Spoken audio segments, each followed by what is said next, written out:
Hello everybody, the year is 1994 and Galoob, the brand responsible for Micro Machines, decides to jump onto the micro playsets trend made popular by Mighty Max. Here you see him. And try to do some micro playsets for micro figures. And they start with Star Wars, which was a pretty, and still is, a pretty popular title. What you see here is the head for Darth Vader, obviously.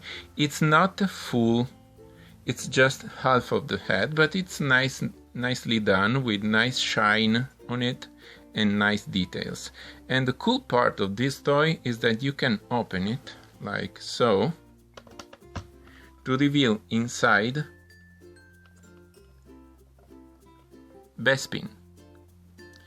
The first part of the set includes two levers where you can play with the minifigures included with the set.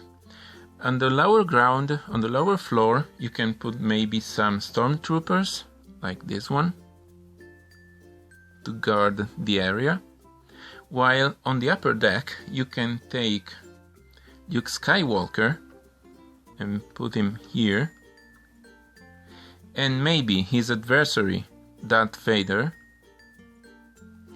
and reenact the scene of their battle from the movie.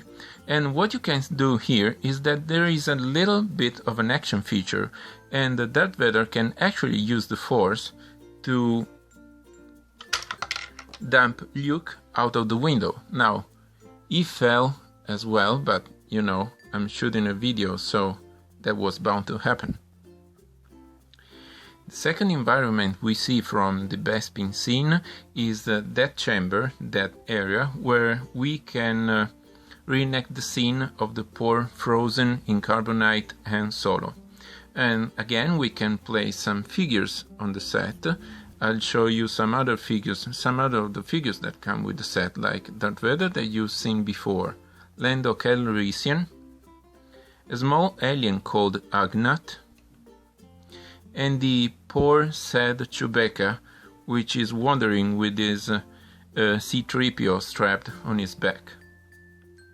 And even in this scene, there's another small action feature that you can use to reenact the scene from the movie and recreate some of the special effects.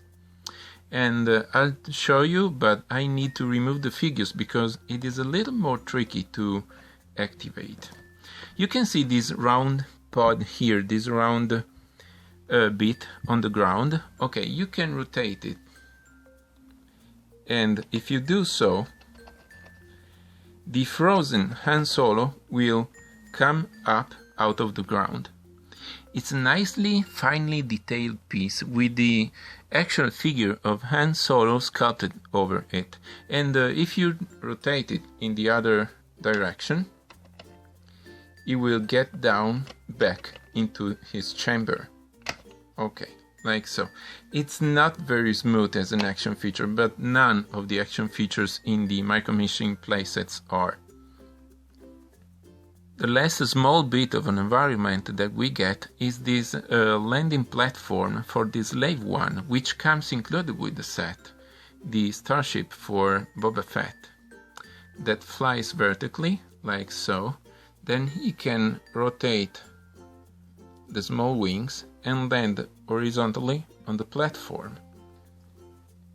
And now we can see the 6 figures and 1 starship you get with the set. The Micro Machine van is not included, it's just there for comparison. Get him out.